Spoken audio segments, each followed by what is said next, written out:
Hello, this is Enrique de la Cruz from Safe Load Testing Technologies. I'm the R&D Manager, and I want to share with you how easy it could be testing with our machines. First step, turn on the hydraulic power unit. We need to switch this by turning it. If the light is on, we have power on the hydraulic power unit. Once the hydraulic power unit is on, we can see that the screen is on too. But we also need to turn on that electric cabinet. Switching here, we can check it's powered by that light. And once we have all powered, we need to recover safeties by pressing that button.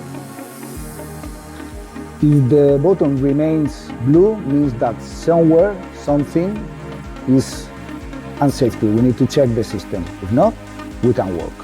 Everything is right, we can run the machine and press hydraulic. This turns on the hydraulic power unit. Next step, we press low pressure. This sends the low pressure condition to the machine. We need to wait a little bit, and then we can increase the pressure for working conditions. Now the machine is ready for running, but just before start testing, we need to check that that button is in auto position. This allows the machine for testing with the control. And now it's ready for working.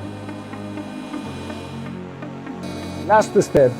Once we have the machine ready for testing, we select the software, double click.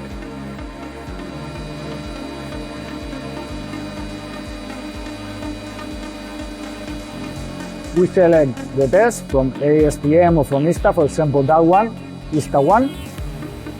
We say, okay, that's the one I want. We save it. I'm going to overwrite it, okay? And press start test. And this is it.